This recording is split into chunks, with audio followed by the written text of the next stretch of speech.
Cardiac embryology.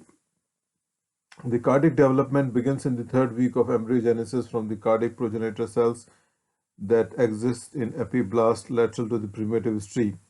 These cells migrate through the primitive streak in the anatomic order from the cranial portions of the heart, migrating first and followed by the caudal portion, and they arrange themselves into a horseshoe-shaped tube lined by endothelium in the region known as the cardiogenic field, which is anterior to the neural plate.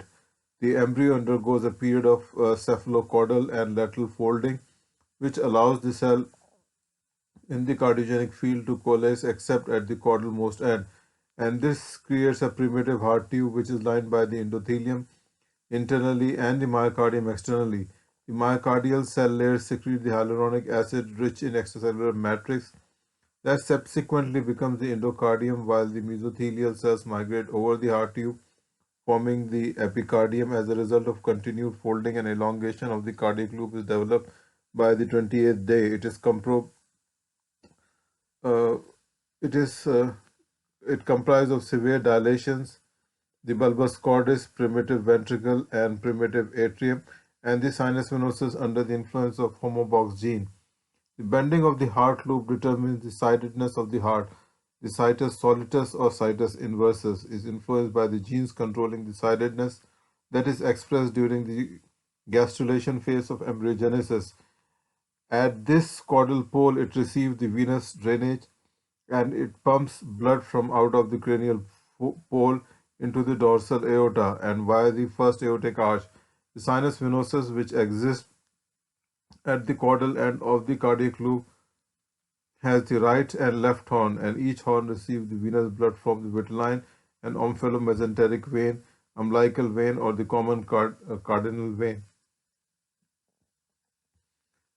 At the cranial end, the bulbus cordis is divided into three segments. The distal most segment is continually with the aortic sac, which communicates with the pharyngeal arches. Eventual fates of the segments of the cardiac loop are proximal bulbus cordis, trabeculated portion of the right ventricle, mid bulbus cordis, ventricular outflow tract, distal bulbus cordis, proximal aorta and pulmonary artery. Primitive ventricle, right and left ventricle. The primitive atrium forms the right and left atria. Sinus venosus, smooth portion of the right atrium, oblique vein of the left atrium, and coronary sinus, left horn. The formation of the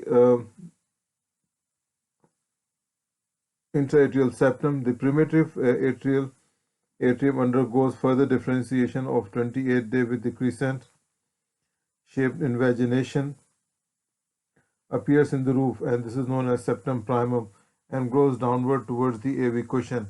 An opening known as the foramen primum is formed between the lower border of the septum primum and the AV cushion, and is eventually closed by the upward growth of the AV cushion. Cell death occurs in the upper portion of the septum primum, forming a second opening known as the foramen secundum. This facilitates the flow of the oxygenated blood from the right atrium originated from the placenta in the left atrium. The second invagination of the roof of primitive atrium, known as the septum secundum, then appears at the right of the septum primum, and this grows downward with the free edge of overlapping the foramen secundum. However, it never completely fuses with the AV cushion. The opening of this septum is known as foramen ovale. It allows the formation of unidirectional oblique passage between the right atrium and left atrium. The right atrium forms the primitive right atrium is formed from the primitive right atrium, which give rise to the trabeculated right atrial appendage. The crista terminalis identifies the embryologic differentiation between the portion of the right atrium. At the site of incorporation of sinus venosus into the right atrium lie two valvular folds, the right and the left venous valve. The left venous valve becomes incorporated into the valve of the left atrium, while the inferior portion of the right venous valve develops the valve of the inferior vena cava and eustachian valve, and the valve of the coronary sinus, the Basin valve. Development of the left atrium. The primitive left atrium contributes only to the trabeculated left atrial appendage to the development of left atrium.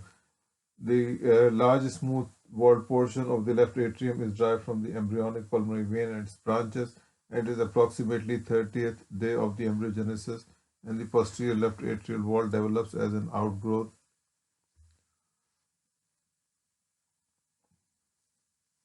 of the left septum primum. This forms the primitive pulmonary vein which connects the veins of the developing lung buds. The lung develops as an outpouching of the foregut and initially is invested in the veins connected to the splanchnic circulation. After the pulmonary vein becomes connected to the venous circulation of the lung, the splanchnic venous circulation regresses. As the left atrium continues to develop, it incorporates the single pulmonary vein and its branches into its wall, eventually resulting in the presence of four pulmonary veins. Development of the atrioventricular canal. The primitive AV canal separates the bulbous cordis from the primitive ventricle. Around the day 28, the endocardial cushion derived from the mesenchymal tissue arise in the superior and inferior border of the AV canal. Additionally, the lateral endocardial cushions arise on the right and left sides of the canal. The superior and the inferior endocardial cushions fuse, forming the inferior portion of the interatrial septum, and divides the AV canal into the right and left. Delamination of the mesenchymal tissue occurs as a result of the blood flow and thereby forming the atrioventricular valve. The valve leaflet remains connected to the ventricle by muscular cords, and which subsequently degenerates into dense connective tissue. Development of ventricles. The primitive ventricle begin their transformation at the end of the fourth week of embryogenesis. Their initial expand by the growth of the outer myocardium and internal tubercle. This occurs during the process of bulboventricular looping, which determines the location of the primitive RA, RV, and aorta. A normal D loop results in the RV of the aorta in the rightward side of the development of the heart, while the L loop results in the converse configuration of the RV and the aorta to the left. As the primitive ventricle expands, their medial wall opposes and eventually fuses from the muscular interventricular septum. At the superior edge of the muscular interventricular septum lies the interventricular foramen that permits the communication between the right and left ventricles. The inferior AV endocardial cushions proliferate, completing the separation and forming the membranous portion of the ventricular septum. Simultaneous with ventricular septation is the septation of the conus cordis, thereby allowing the communication between the RV and RVOT and LV and aorta, and while each of the ventricle maintains communication with its corresponding aorta.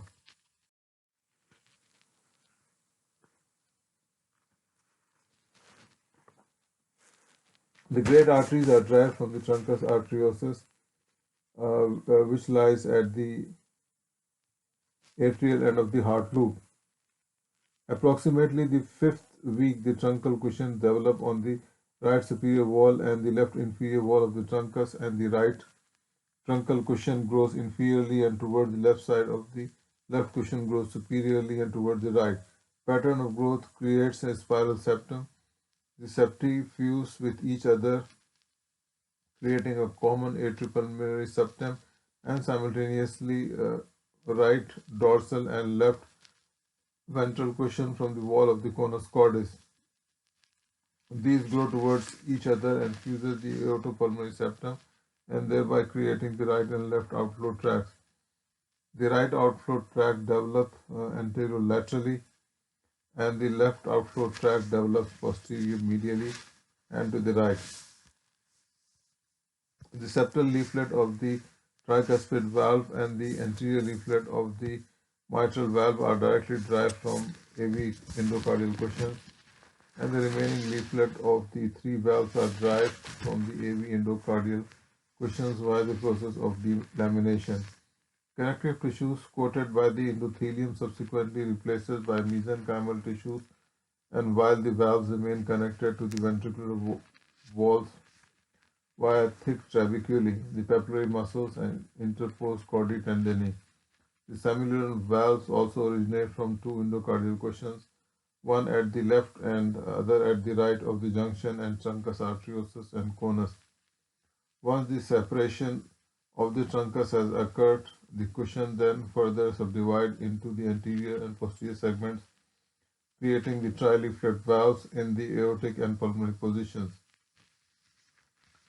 Development of the coronary arteries. The coronary arteries are derived from the buds that project from the sinuses of Valsalva that develop connections into the epicardial arterial plexus, eventually forming the coronary arteries. Similar bud-like projections develop into pulmonic valve sinuses but regress with no eventual derivative. Development of arteries. The aorta developed during the fourth and fifth week of embryogenesis from the pharyngeal arches. Each of the pharyngeal arch has its own accompanying artery that originates from the aortic sac. The aortic sac is the most distal portion of the truncus arteriosus. It is formed by the result of the fusion of the ventral segments of the aorta. The dorsal aorta, which eventually forms the descending aorta, is derived from the right and left primitive aorta, and these coalesces with the arch backwards to give rise to the dorsal aorta. The fate of the pharyngeal arteries and the origin of the main arteries are summarized here, and which include the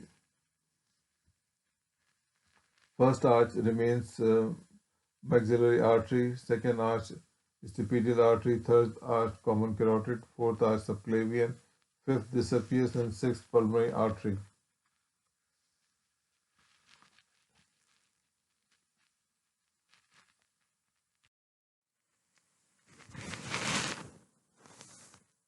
In the segmental analysis, the heart can be in the left chest with the apex levocardia, and the right chest and the apex dextrocardia, or in the midline.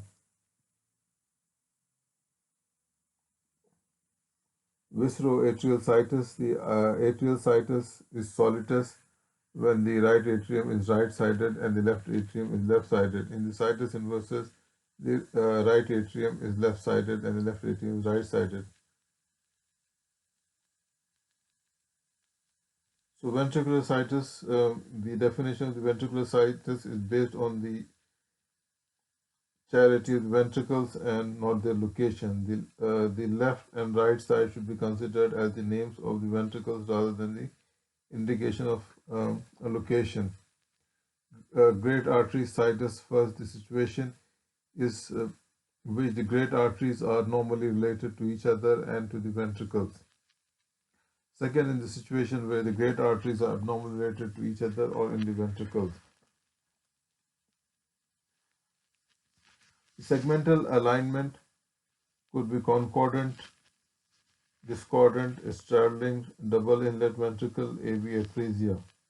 There are 5 types of ventricular atrial alignments: concordant, transposition, double outlet, straddling, and right ventricular single atrial trunk. Segmental connections. The atrioventricular connections are 2 valves with separate ventricles, common valve with 2 ventricles, straddling AV valve, 2 valves into 1 ventricle, common valve into 1 ventricle, absent connection, imperforate AV valve. The ventricular atrial connections are subpulmonary conus, subaortic conus, and bilateral subarterial conus, and bilaterally absent subatrial conus.